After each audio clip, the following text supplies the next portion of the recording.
How a psychologist's absurd experiment stopped soldiers from breaking down at the front. The captain's hands wouldn't stop shaking long enough to hold the rifle. Dr. Sarah Brenner watched him try 3 times to grip the stock before his fingers spasmed open again, the weapon clattering against the dugout floor. Outside, artillery fire rolled across no man's land like thunder that never stopped. The captain, 24 years old, decorated twice for valor, sat in the corner of the aid station with his knees drawn up, eyes fixed on something that wasn't there. "I can count them," he whispered. "Every single one. The ones who didn't make it back." This was the 3rd officer this week. Before dawn, Brenner had watched 2 more soldiers carried in on stretchers, physically unharmed but mentally shattered, unable to speak or respond to their own names. The medical officers called it shell shock, battle fatigue, cowardice. They called it everything except what it was: the human mind breaking under pressure no mind was designed to endure. Wait, before the next revelation happens, if this story has already pulled you into the battlefield, tell us where you're watching from. To make sure you don't miss any forgotten acts of courage or impossible inventions, subscribe and join our front line of history. The mission's just getting started. Now, back to the scene. Brenner knelt beside the captain, keeping her movements slow and visible. She'd learned that much in her first month at the front. Sudden motions triggered something primal in men who'd spent too long dodging shrapnel. "Captain Morrison," she said quietly, "can you hear the guns?" His eyes flickered toward her. Recognition, perhaps, or just reflex. "I can't," his voice cracked. "I can't go back out there, doctor. I can't. I'm not asking you to, not yet." Brenner pulled a small notebook from her coat pocket, the pages already dog-eared and stained with mud.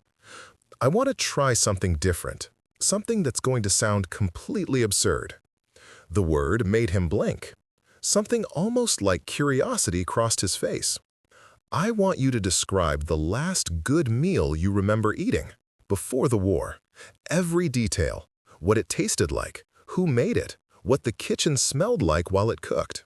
Morrison stared at her as if she'd suggested he'd sprout wings and fly over the German trenches. "You're joking." "I've never been more serious in my life." It was October 1917, and the British Expeditionary Force was grinding itself to pieces in the mud of Passchendaele.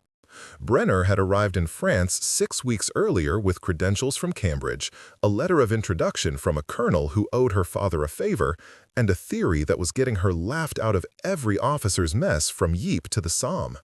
The army didn't want a psychologist. They wanted soldiers who could hold a rifle and follow orders, and any man who couldn't do those things was either a coward or damaged beyond repair. But the breakdowns were accelerating. Entire platoons were being pulled from the line, not because of casualties, but because the survivors couldn't function anymore. Men who'd charged machine gun nests without hesitation were found curled in shell craters weeping.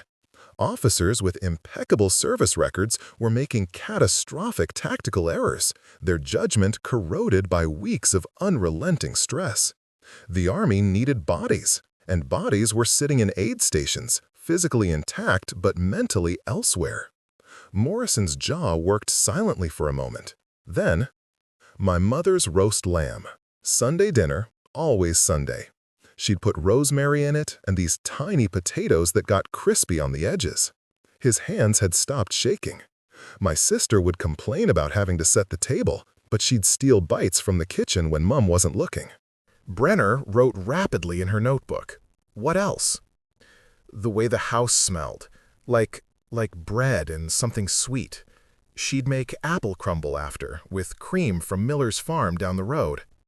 Morrison's breathing had slowed. "We'd eat in the dining room, the one we only used on Sundays and Christmas. The tablecloth had this pattern, blue flowers, I think." "Keep going." For 20 minutes, Morrison talked about the creak of the dining room chairs, the sound of his father's voice saying grace, the weight of the serving spoon in his hand when it was his turn to dish out potatoes. Brenner asked questions, guided him deeper into the memory, made him reconstruct every sensory detail until the dugout around them seemed to fade. When he finished, Morrison looked at his hands. They were steady. "What did you just do?" he asked. Brenner closed her notebook. "I gave your mind somewhere else to be, just for a few minutes." She'd been developing the technique since her days studying memory and trauma at Cambridge. The idea that the brain could be trained to escape its own worst experiences, not through forgetting, but through deliberate, structured redirection. The human mind can only hold so much active attention at once. If I can give you something vivid enough, detailed enough, your nervous system stops running in crisis mode. Morrison shook his head. "That's absurd. We're in the middle of a war." "I know, but you're not shaking anymore." He looked at his hands again, flexing his fingers. Then he reached down and picked up his rifle. The grip was steady. "How long does it last?" "I don't know yet," Brenner admitted. "That's what I'm trying to figure out." The dugout's canvas flap snapped open. Major Edmund Pierce ducked inside, his uniform immaculate despite the mud that covered everything else within 5 miles of the front. He was the division's senior medical officer, and he'd made his opinion of Brenner's presence abundantly clear from the moment she'd arrived. Dr. Brenner, a word. She followed him outside, into the narrow trench that zigzagged behind the forward positions. The November rain had turned everything to gray-brown soup. Duckboards squelched underfoot. "I've been informed," Pierce said without preamble, "that you're conducting unauthorized psychological interventions on combat personnel. I'm treating soldiers suffering from acute stress reactions. That's precisely what I was sent here to do. You're having them describe Sunday dinner." Pierce's tone could have frosted glass. "While their men are dying 200 yards away. Their men are dying because their officers can't function. I'm trying to fix that. By telling them bedtime stories?" Brenner had learned to recognize that particular shade of contempt. She'd heard it from every male colleague who'd questioned why a woman was pursuing experimental psychology, from every military bureaucrat who'd tried to block her deployment, from every doctor who believed that shell shock was a failure of moral character rather than a medical condition. "Major, how many men have been evacuated from this sector for psychiatric casualties in the last month?" "That's classified information." "It's 83. I read the casualty reports. 83 soldiers removed from combat effectiveness without a single visible wound. And those are just the ones who completely broke down. How many more are still in the trenches, functionally impaired, making mistakes that get other men killed?" Pierce's expression didn't change. "The men who can't handle combat shouldn't be here. We need soldiers, not patients. You need both, because right now your soldiers are becoming patients faster than you can replace them."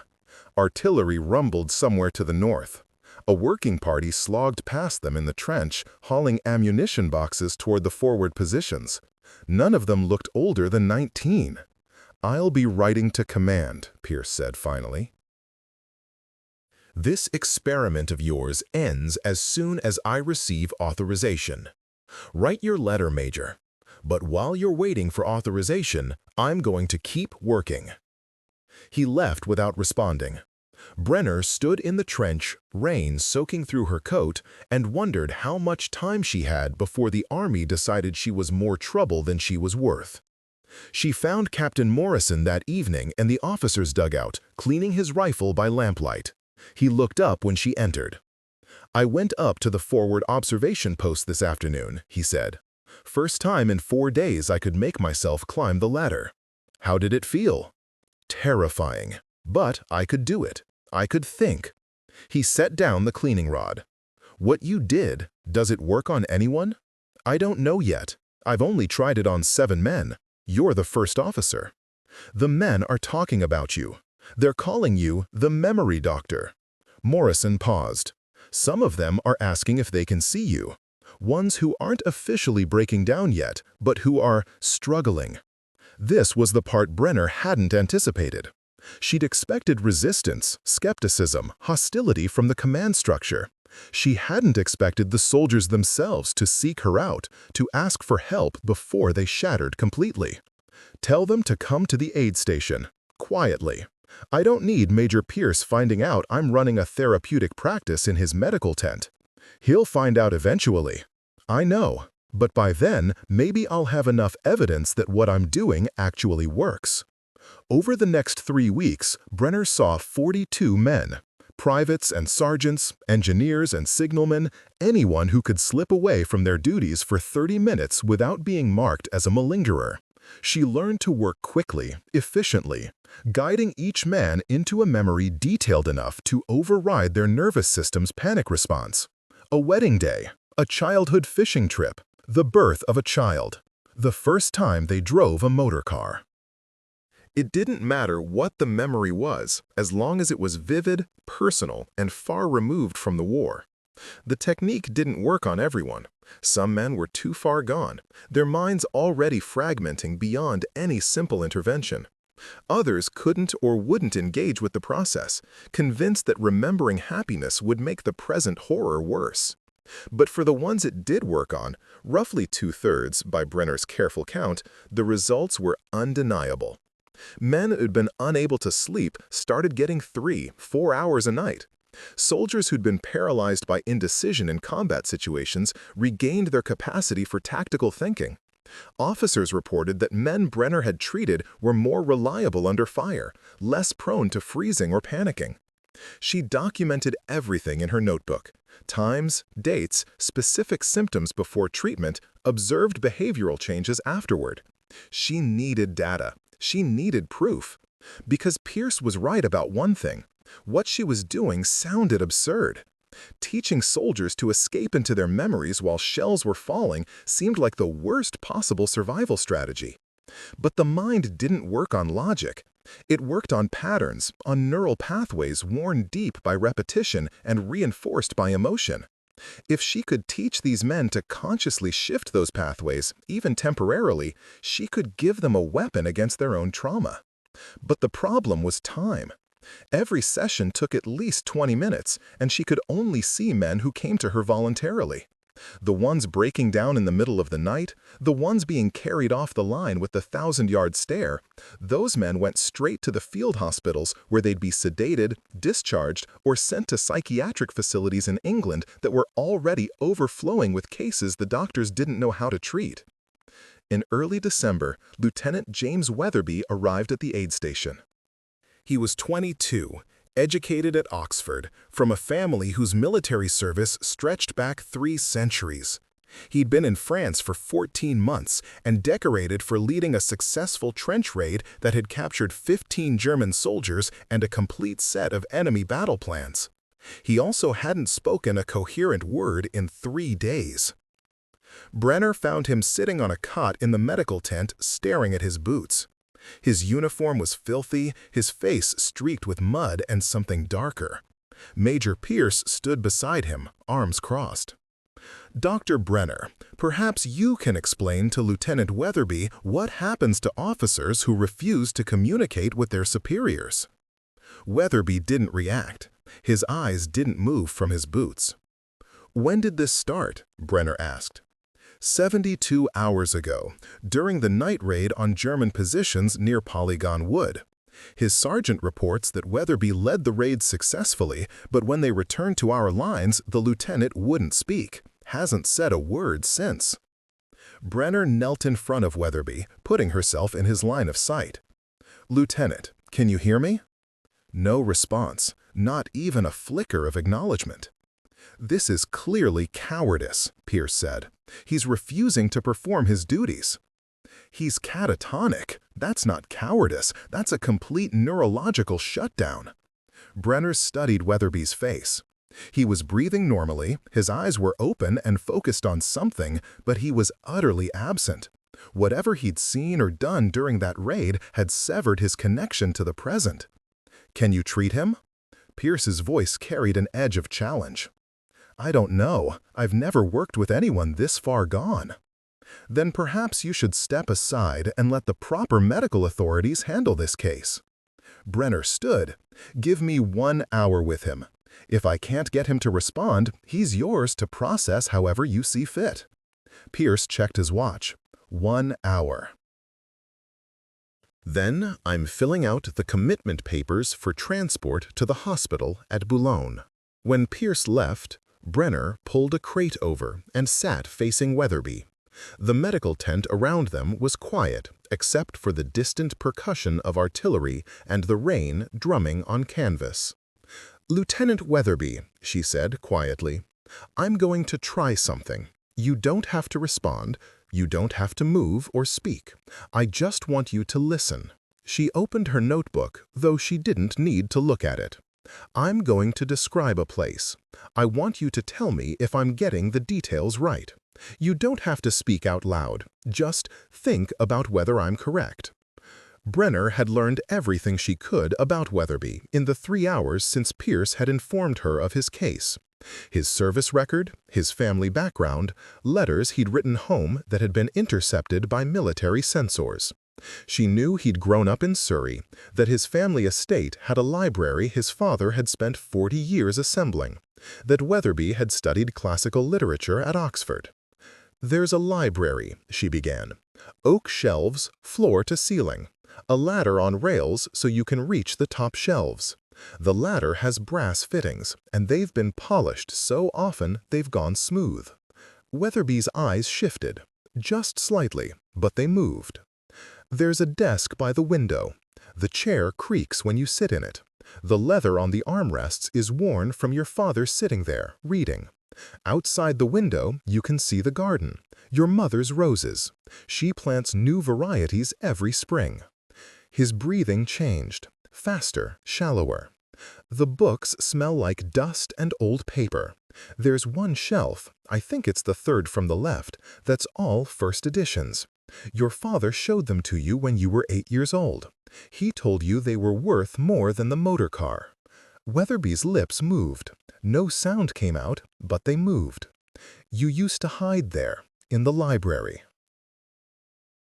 When you were supposed to be doing something else, you'd pull down a book, something you'd already read, and you'd sit in your father's chair and feel like you were the only person in the world." A sound. Barely audible, but a sound. "You're thinking about a specific book right now. Something you read there. Tell me what it is." Weatherby's mouth worked. His hands, which had been limp in his lap, curled into fists. The Odyssey." His voice was hoarse, barely a whisper. "Chapman's translation, 1616, first edition." Brenner let out a breath she didn't realize she'd been holding. "Tell me about it." For the next 45 minutes, Weatherby talked. Haltingly at first, then with increasing fluidity. He described the library in exhaustive detail. The pattern of sunlight through the windows at different times of day, the sound of his father turning pages, the weight of the Chapman Homer in his hands. He recited passages from memory, explaining why Chapman's English captured something essential about the Greek that later translations missed.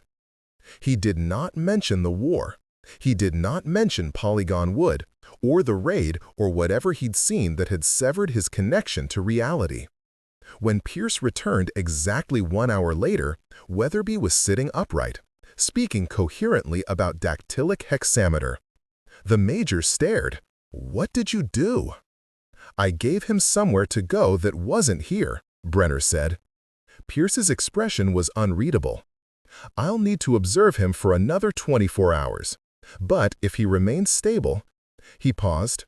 "I'm writing to command, not to shut you down, to request authorization for you to continue your work, officially." That night, Brenner sat in her small tent behind the aid station and realized she'd crossed a threshold. Pierce's authorization would give her access to more patients, more resources, more opportunities to refine her technique. It would also make her responsible for outcomes. If the men she treated broke down again, if her method failed at a critical moment, the Army would remember. They would use it as proof that psychological intervention was worse than useless. She opened her notebook and began writing up her observations. She needed a systematic approach, a protocol other doctors could follow. The memory technique worked, but she didn't fully understand why. Was it simple distraction? Neurological pattern interruption? A way of giving the conscious mind control over autonomic stress responses? The canvas flap of her tent opened. Captain Morrison stood outside, rain dripping from his helmet. "Doctor, you need to come to the forward positions, now." "What's happened?" "There's been an incident.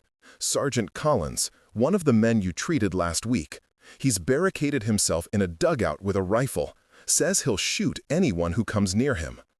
Brenner grabbed her coat and medical bag. "Show me." They ran through the communication trenches, slipping on duckboards, splashing through water that came up to their knees in some sections. The front-line trenches were a maze of sandbags, corrugated iron, and mud. Soldiers pressed themselves against the walls as Brenner and Morrison passed. The dugout was at the end of a sap that extended toward the German lines. A corporal stood outside, keeping watch. "He's been in there for an hour," the corporal reported. "Won't talk to anyone. We heard a shot about 20 minutes ago, but no one's been hit." Brenner approached the dugout entrance slowly.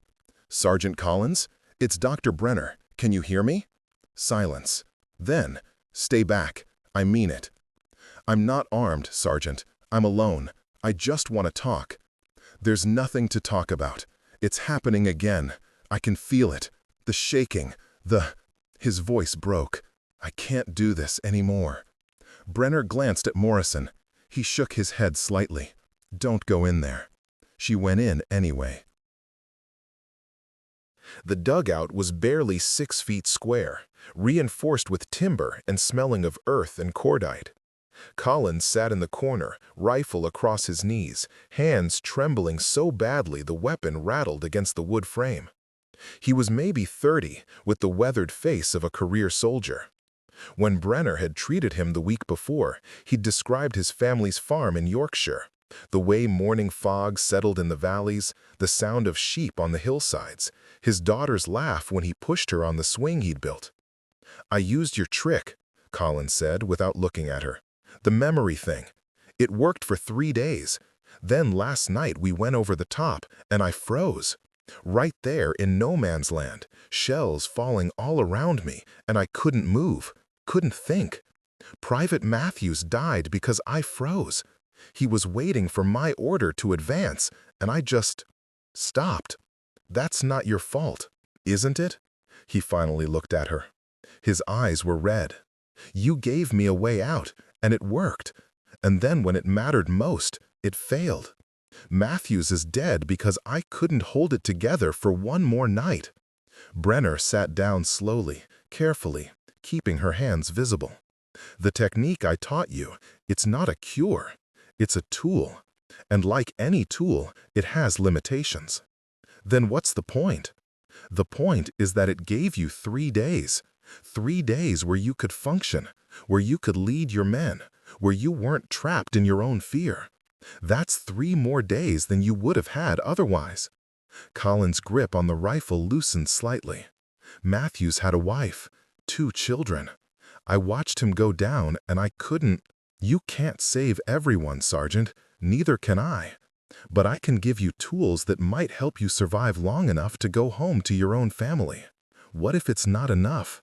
What if next time I freeze and more men die? Then we try something else. We adjust the technique. We find what works." Brenner leaned forward. "The human mind is more adaptable than you think. It can be trained, strengthened, prepared, but it takes time and practice, and you have to understand that setbacks don't mean failure." They sat in silence for a long moment. Outside, the war continued its endless grinding routine. "Tell me about your farm," Brenner said quietly. "Not the memory I had you use before, a different one. Something recent, something from right before you left for France." Collins drew a shaky breath. "The morning I shipped out, March, I woke up before dawn and went to check the lambing pens. We had 3 U's due any day. Keep going. The air was cold, that kind of sharp cold you get in early spring. I could see my breath. The U's were all bedded down in the straw, and I just stood there watching them. My daughter, Emily, she came out looking for me. Must have been 5 in the morning. She was wearing her night dress and my coat, about 5 sizes too big on her. What did she say? She didn't say anything, just stood there holding my hand. We watched the U's together until the sun came up. Colin's voice steadied. She knew I was leaving. She was 8 years old, and she knew. That's the memory I want you to hold on to, Brenner said. Not the farm, not the generalities. That specific morning. 5 a.m., March. Your daughter's hand in yours. Can you see it? Yes. Good. Now tell me what you're going to do when you get home. Collins looked at her. What? When the war ends and you go back to Yorkshire, what's the first thing you're going to do? I don't know. I haven't thought. Think about it now. Build it like a memory that hasn't happened yet. Every detail. You're on the train from Dover. You're getting closer to home. What do you see when you get off at your station? For the next 20 minutes, Collins described a future that might never happen. Brenner guided him through it, making him construct every sensory detail. Every moment of a homecoming he had no guarantee he'd survive to experience. It was a gamble, a technique she'd never tried before. If the mind could be trained to escape into past memories, could it also be trained to escape into imagined futures? When they emerged from the dugout, Collins no longer had the rifle. His hands were still shaking, but he could walk, he could follow orders, he could function. Morrison pulled Brenner aside. What you just did, that was incredibly dangerous. If he'd fired. But he didn't. Next time, you might not be so fortunate. There isn't time to be cautious, Captain. Men are breaking down faster than I can treat them. If I don't take risks, don't push the boundaries of what this technique can do, we'll lose them all. The winter of 1917 ground on. Brenner saw more patients, refined her methods, documented her results with the obsessive precision of someone who knew her work would be judged by people who wanted it to fail. She began training other medical officers in her technique, slowly at first, teaching them the basics of memory reconstruction, guided visualization, deliberate cognitive redirection. Not everyone could do it effectively. Some doctors lacked the patience, trying to rush through the process. Others couldn't abandon their preconceptions about shell shock being a moral failing rather than a medical condition. But a few, Captain Morrison among them, proved natural practitioners. They had the empathy, the attention to detail, the ability to guide a man into his own mind without pushing so hard the fragile structure collapsed. By February 1918, Brenner had treated 347 soldiers. Of those, 214 showed significant improvement in their ability to function under combat stress. 89 showed moderate improvement. 44 showed no response or deteriorated despite treatment. Major Pierce, to his credit, presented her findings to the division's medical board. The board was skeptical. They wanted controlled trials, peer review, independent verification. They wanted everything that was impossible to provide in the middle of a war where men were dying faster than statisticians could count them. But they gave Brenner authorization to continue her work. They even assigned her 2 assistants, a nurse named Eleanor Wright and a medic named Thomas Keller, both of whom had been using her techniques informally and achieving results. In March, everything changed. The German spring offensive began with a bombardment that made everything before it seem like a polite disagreement. 5 hours of artillery fire that pulverized entire sectors of the British line, followed by waves of German infantry using new infiltration tactics that bypassed strongpoints and drove deep into Allied positions. Brenner's aid station was suddenly treating 50, 60, 70 psychiatric casualties a day. Men who'd been stable for months relapsed. Soldiers who'd never shown symptoms before arrived in complete dissociative states. The facility at Boulogne stopped accepting psychiatric transfers because they were at 200% capacity. Eleanor Wright found Brenner in the medical tent at 2 in the morning, surrounded by files and barely conscious from exhaustion. "Doctor, you need to sleep." "I need to find a way to scale this up. We're losing them, Eleanor. All the progress we made, it's evaporating." "You can't treat the entire British Army by yourself." "I know, that's the problem." Wright pulled up a crate and sat down. She was 34, a veteran nurse who'd been in France since 1914 and seen things that would have broken most people. "What if you're thinking about this wrong?" "What do you mean?" "You've been treating men one at a time. Individual sessions, personalized memories. What if you could treat them in groups?" Brenner rubbed her eyes. "Group therapy? That's been tried. It doesn't work for this kind of trauma. Not traditional group therapy." But what if you could teach them to help each other? Give them the tools to apply your technique without needing a doctor present every time. The idea crystallized slowly, like frost forming on glass. Brenner had been so focused on perfecting the one-on-one treatment that she hadn't considered a more radical approach. What if she could train the soldiers themselves to be practitioners? Not therapists, they didn't need years of education, but guides who understood the technique well enough to walk their fellow soldiers through the process. We'd need to identify men who respond well to treatment, men who understand the method and can articulate it to others. "Captain Morrison," Wright said immediately. "Sergeant Collins, Lieutenant Weatherby. You've got at least a dozen men who could do this." The command structure would never approve it. Teaching enlisted men to practice psychology? Don't call it psychology. Call it combat readiness training, stress management, something that sounds military enough that the brass won't immediately dismiss it. Brenner stared at her notebook. The pages were filled with individual case studies, meticulous documentation of symptoms and treatments. What Wright was proposing would be harder to document, harder to prove, harder to defend if it failed. It was also the only option they had. "Set up a meeting," Brenner said.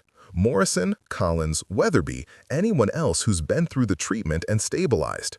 Tomorrow evening, if they can get away from their units." They met in a supply dugout behind the lines. 15 men who'd been patients and who'd responded so well to treatment that they'd become informal ambassadors for Brenner's work. Captain Morrison led the group.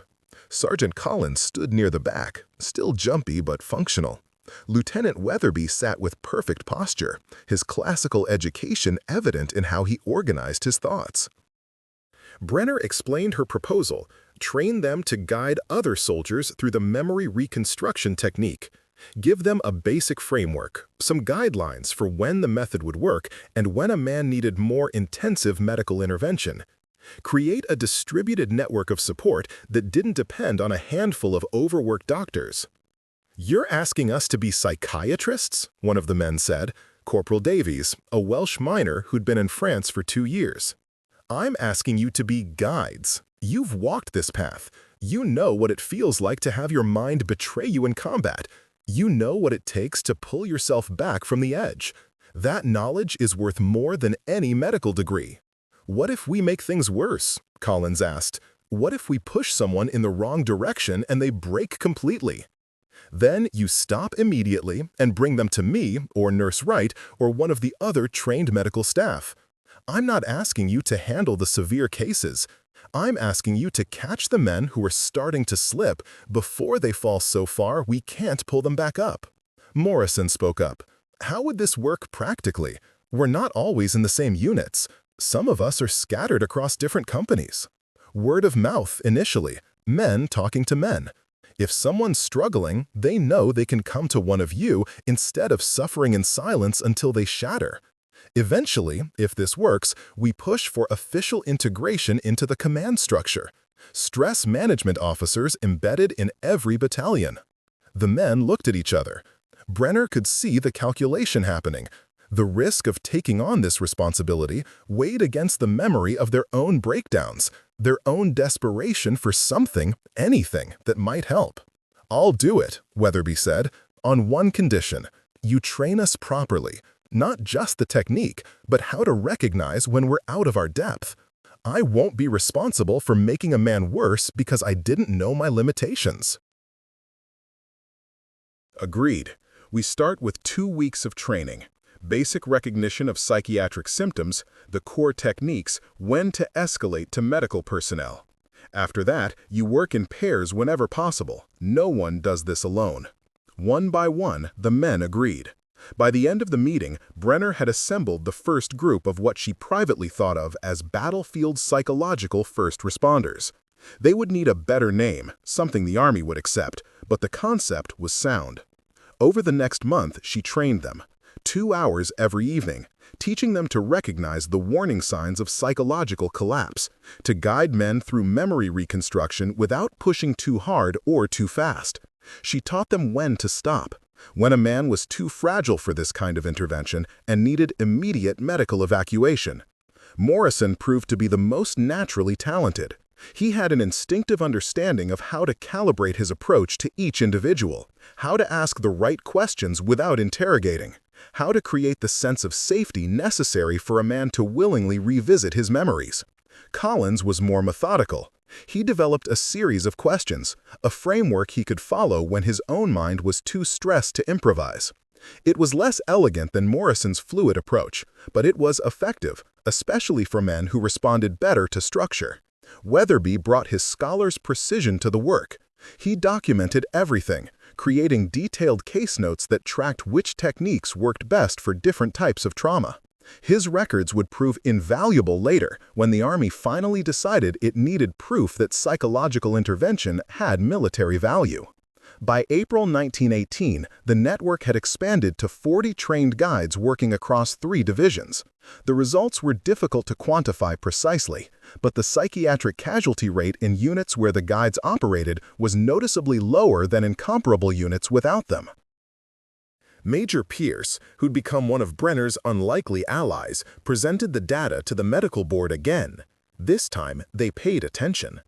The German offensive was stalling, but British casualties remained catastrophic. Anything that could keep more men in combat-effective condition was worth considering. In May, Brenner received official authorization to expand the program. The Army created a new designation, Combat Stress Advisor. It came with no rank, no formal authority, but it gave the guides official recognition and protection from accusations of malingering or unauthorized medical practice. The program wasn't perfect. Some guides burned out, overwhelmed by the weight of their fellow soldiers' trauma added to their own. Others struggled to maintain boundaries, taking on too much responsibility and deteriorating themselves. 2 guides had to be removed from duty when they relapsed into severe psychological crisis. But for every failure, there were 3 or 4 successes. Men who would have broken down remained functional. Officers who would have made fatal mistakes under the weight of accumulated stress retained their judgment. The network of guides created a safety net that caught soldiers before they fell completely. In July, Brenner encountered a case that tested everything she'd learned. Private Robert Halstead was 19 years old.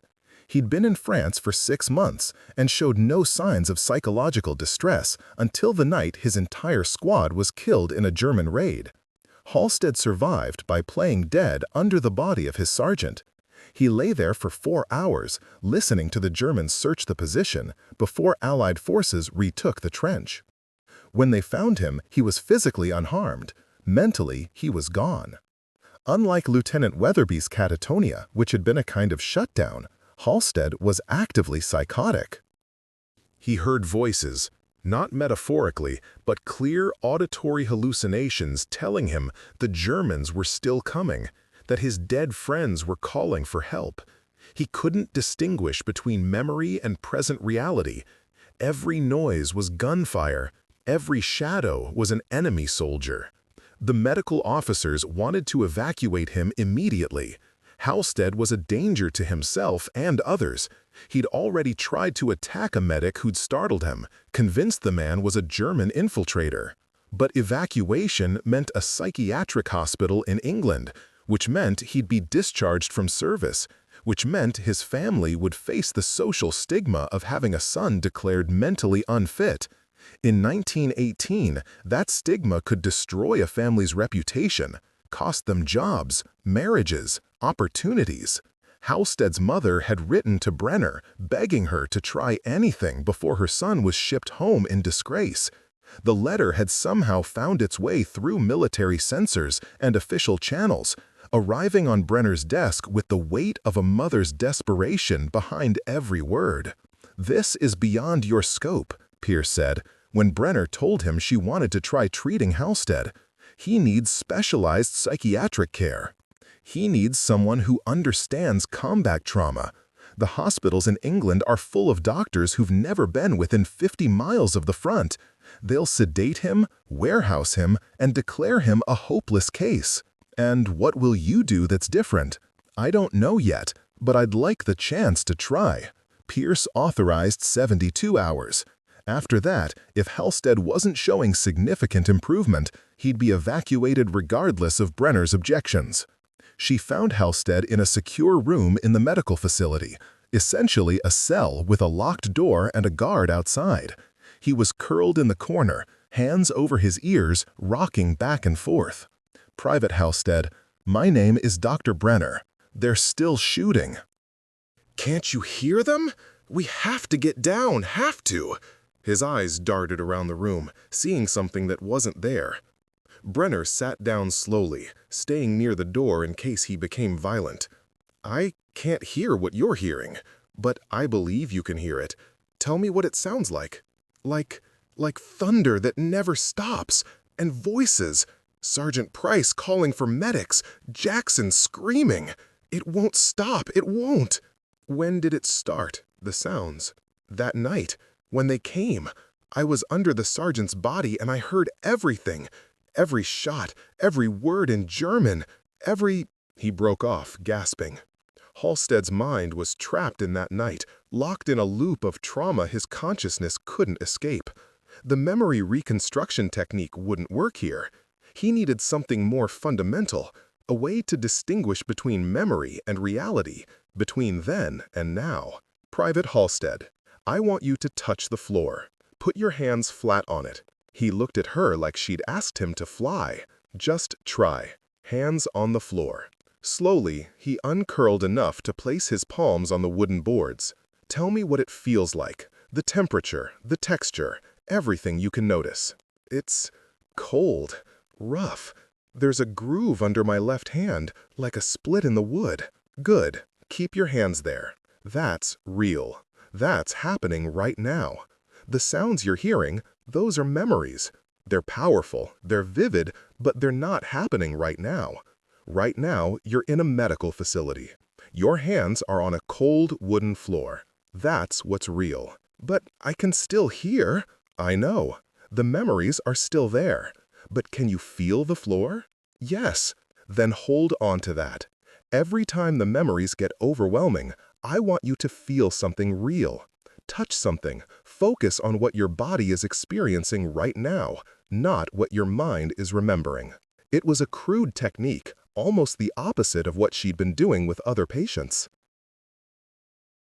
Instead of diving into memories, she was trying to pull Halstead out of them, to anchor him in physical sensations that proved he was no longer in that trench. Over the next 3 days, Brenner worked with Halstead in short sessions, never more than 15 minutes at a time. She taught him to ground himself in the present, to feel the floor, listen to the real sounds around him, smell the antiseptic of the medical facility. She taught him to recognize the difference between memories and hallucinations, to create distance between what happened and what was happening. It was exhausting, tedious work. For every minute of progress, there were hours of relapse. But slowly, gradually, the hallucinations began to lose their power. Halstead started to recognize when he was hearing his trauma rather than reality. The episodes became shorter, less intense, less all-consuming. On the third day, he looked at Brenner with clear eyes and said, "It's quieter now. I can still hear them sometimes, but it's distant, like it's behind a wall." That wall is your mind learning to process what happened. The memories will always be there, but they don't have to control you. Pierce reviewed Halstead's progress and authorized an extended treatment period instead of evacuation. It would be another 2 months before Halstead was stable enough to return to duty, and he'd never be the same soldier he was before that night. But he wouldn't be discharged in disgrace either. He'd eventually go home to his family with his sanity largely intact, carrying scars that would last a lifetime, but not defined entirely by them. The case changed how Brenner thought about her work. She'd been focused on helping soldiers maintain combat effectiveness, on keeping men functional under fire. But Halstead taught her that sometimes the goal wasn't combat readiness. Sometimes it was just helping a human being survive their own mind. By August 1918, with the Allied counteroffensive gaining momentum, Brenner's program had expanded to cover 12 divisions. There were 186 trained combat stress advisors working across the British Expeditionary Force. The psychiatric casualty rate in units with active stress management programs was 40% lower than in units without them. The Army still didn't fully understand what Brenner had created. They saw it as a pragmatic solution to a practical problem, keeping soldiers in the field. They didn't grasp the broader implications, that the human mind could be trained to endure extraordinary stress if given the right tools, that psychological intervention could be as important as medical treatment, that the invisible wounds of war deserved the same care and attention as physical injuries. In November, when the armistice was signed, Brenner stood in a muddy field behind the front lines and listened to the guns finally fall silent. Around her, soldiers who'd been fighting for years stood in stunned disbelief. Some cheered, others wept. Many simply sat down, too exhausted to process what peace meant. Captain Morrison found her there. "What happens now, Doctor? Do we all just go home and pretend this never happened?" "I don't know. I think we carry it with us. The memories don't disappear just because the war is over." "Will you keep working on this, the treatment?" "If they'll let me. There are going to be thousands of men who need help processing what they went through, maybe millions. This isn't something that ends with an armistice." Morrison looked at the soldiers around them. "You saved a lot of lives, you know, not just by keeping men functional in combat, by giving them tools to survive afterward." Brenner thought about all the men she'd treated, all the guides she'd trained, all the individual moments of crisis she'd witnessed and navigated. She thought about Private Halstead learning to distinguish memories from reality, about Sergeant Collins building a future in his mind that he could work toward, about Lieutenant Weatherby finding his way back to himself through ancient Greek poetry. "I didn't save them," she said quietly. "I just helped them save themselves." In the years after the war, Brenner would publish her findings, fight institutional resistance to psychological treatment, train a generation of therapists in trauma care, and watch as the field Shed helped create slowly gained acceptance. The techniques Shed developed in those desperate months at the front would evolve into modern trauma therapy, cognitive behavioral therapy, stress management protocols. But she would always remember it the way it began, in a muddy dugout with a captain whose hands wouldn't stop shaking, teaching him to remember Sunday dinner while the artillery fell outside. The mind could break under pressure. No mind was designed to endure, but it could also heal, adapt, survive. That was the real discovery. Not a perfect treatment, not a miracle cure, but proof that human beings were more resilient than anyone had given them credit for. They just needed someone to show them the way. 20 years later, Sarah Brenner would sit in a quiet office in London, listening to another generation of soldiers describe nightmares they couldn't escape. And she would teach them the same thing she'd taught that captain in 1917, that the mind could be given somewhere else to be, just for a moment. And sometimes, a moment was enough. The memory of war fades slowly, but the methods for surviving those memories, those could be taught, refined, passed on. That was the legacy. Not victory, not peace, not an end to human conflict. Just tools, and the knowledge that even in the darkest places, the human mind could find a way back to light. It was a crude technique, almost the opposite of what she'd been doing with other patients. Instead of diving into memories, she was trying to pull Halstead out of them, to anchor him in physical sensations that proved he was no longer in that trench. Over the next 3 days, Brenner worked with Halstead in short sessions, never more than 15 minutes at a time. She taught him to ground himself in the present, to feel the floor, listen to the real sounds around him, smell the antiseptic of the medical facility. She taught him to recognize the difference between memories and hallucinations, to create distance between what happened and what was happening. It was exhausting, tedious work. For every minute of progress, there were hours of relapse. But slowly, gradually, the hallucinations began to lose their power. Halstead started to recognize when he was hearing his trauma rather than reality. The episodes became shorter, less intense, less all-consuming. On the 3rd day, he looked at Brenner with clear eyes and said, "It's quieter now. I can still hear them sometimes, but it's distant, like it's behind a wall. That wall is your mind learning to process what happened. The memories will always be there, but they don't have to control you." Pierce reviewed Halstead's progress and authorized an extended treatment period instead of evacuation. It would be another 2 months before Halstead was stable enough to return to duty, and he'd never be the same soldier he was before that night. But he wouldn't be discharged in disgrace either. He'd eventually go home to his family with his sanity largely intact, carrying scars that would last a lifetime but not defined entirely by them. The case changed how Brenner thought about her work.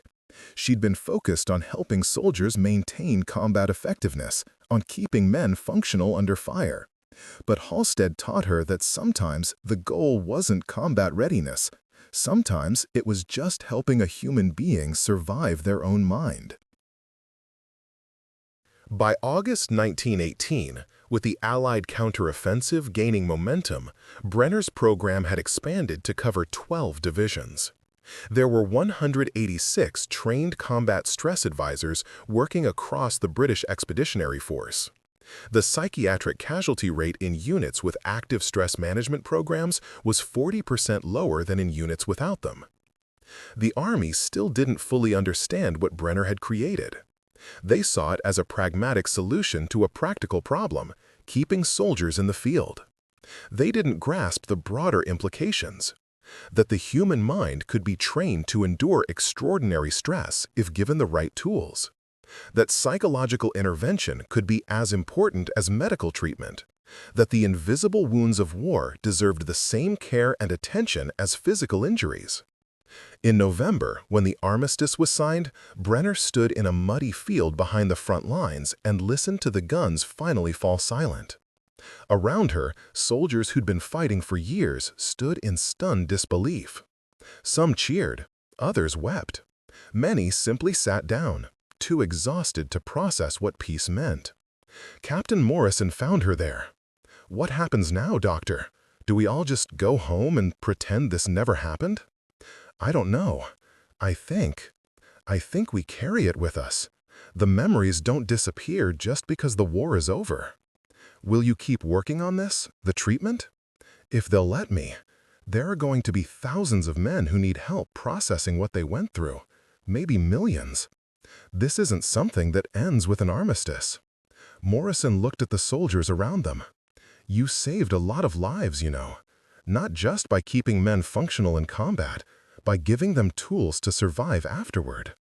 Brenner thought about all the men she'd treated, all the guides she'd trained, all the individual moments of crisis she'd witnessed. She thought about Private Halstead learning to distinguish memories from reality, about Sergeant Collins building a future in his mind that he could work toward, about Lieutenant Weatherby finding his way back to himself through ancient Greek poetry. "I didn't save them," she said quietly. "I just helped them save themselves." In the years after the war, Brenner would publish her findings, fight institutional resistance to psychological treatment, train a generation of therapists in trauma care, and watch as the field shed helped create slowly gained acceptance. The techniques Shed developed in those desperate months at the front would evolve into modern trauma therapy, cognitive behavioral therapy, stress management protocols. But she would always remember it the way it began, in a muddy dugout with a captain whose hands wouldn't stop shaking, teaching him to remember Sunday dinner while the artillery fell outside. The mind could break under pressure. No mind was designed to endure. But it could also heal, adapt, survive. That was the real discovery. Not a perfect treatment, not a miracle cure, but proof that human beings were more resilient than anyone had given them credit for. They just needed someone to show them the way. 20 years later, Sarah Brenner would sit in a quiet office in London, listening to another generation of soldiers describe nightmares they couldn't escape. And she would teach them the same thing she'd taught that captain in 1917, that the mind could be given somewhere else to be, just for a moment, and sometimes a moment was enough. The memory of war fades slowly, but the methods for surviving those memories, those could be taught, refined, passed on. That was the legacy. Not victory, not peace, not an end to human conflict, just tools, and the knowledge that even in the darkest places, the human mind could find a way back to light.